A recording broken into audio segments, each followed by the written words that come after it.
Isang mapagpalang araw po sa inyong lahat. At thank you po sa inyo pong pagsubaybay sa ating pong araw-araw po na devotion o pag-aaral ng salita ng Diyos. Ang ating pong verse po ay sa Matthew chapter 7, verse 1 up to verse number 2. Ito po ay serye ngayon pong linggong ito about ang katapatan po ng Diyos ano po sa ating pong buhay sa Matthew chapter 7, the whole chapter. Ang sabi po rito, judge not that ye be not judged. At sa verse number 2, sabi po rito, for with what judgment ye judge, ye shall be judged, and with what measure ye meet, it shall be measured to you again. Parang sinasabi po rito na kung ano ang hindi lang tingin mo sa iba, no? Kung ano yung itinanim mo, siyang aanihin mo, no? In verse number 3, ang sabi po rito sa verse number 3 ay, and why beholdest thou the mote that is in thy brother's eye, but considerest not the beam that is in thine own eye? Verse number 4. Ang sabi po rito, or how wilt thou say to thy brother, let me pull out the mote out of thine eye, and behold, a beam is in thine own eye? Verse number 5.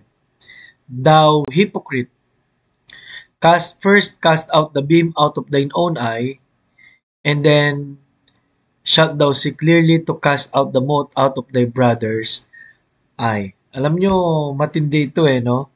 Sinabi rito na bago mo alisin yung iyong dumi sa mata, ay tingnan mo muna, bago mo sabihin may dumi siya sa mata, ay linisin mo muna ang iyong mata, no? Alam nyo, ang ating pag-uusapan ngayon ay tungkol po sa loyalty at alam nyo, hindi ko alam kung saan po ang context no pagdating dito sa chapter 7.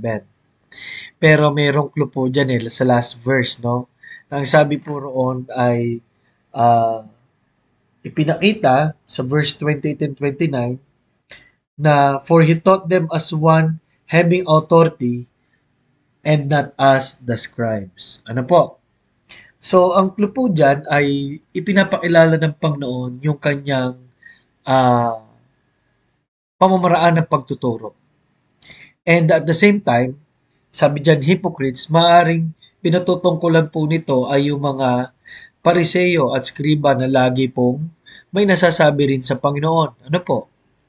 Pangatlo, sinasabi ng Panginoon ang pinaang dakilang kung meron mag-judge sa atin ay ang Diyos.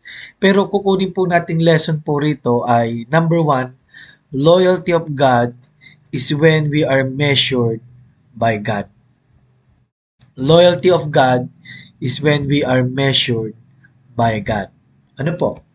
Ang unang-una pong limang araw ay tungkol po sa pagtatapat ng Panginoon dahil siya ang sumusukat sa atin.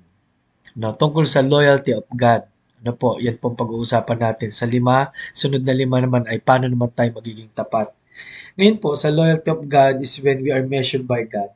Salamat po, ang Diyos po ang sumusuri at sumusukat sa atin.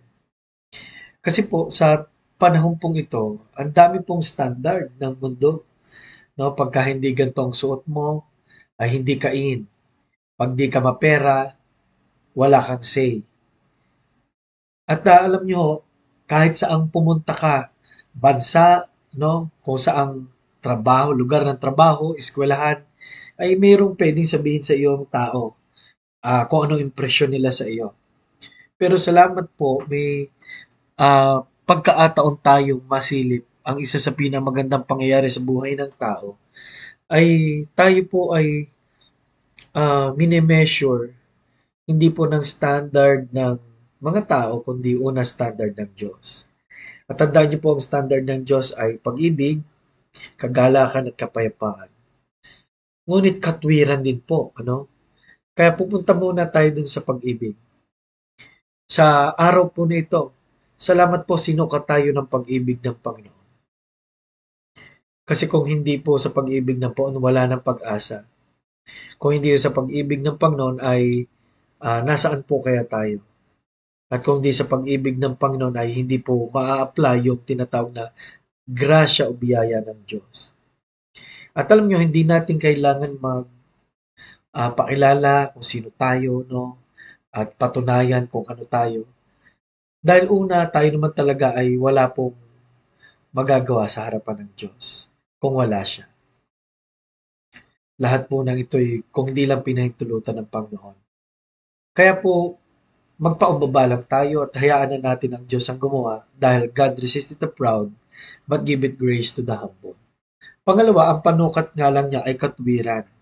Kaya salamat po na si Jesus po ay namatay para sa atin na saan niyang katwiran at saan niyang pagbata ng ating mga pagkaasal ay hindi na tayo ang mapaparusahan.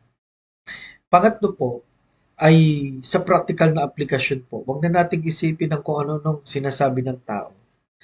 Dahil ang mahalaga po, anong sasabihin ng Diyos? Ano po? Ano ang nakikita ng Diyos sa ating pong puso? The loyalty of God is when we are measured by God.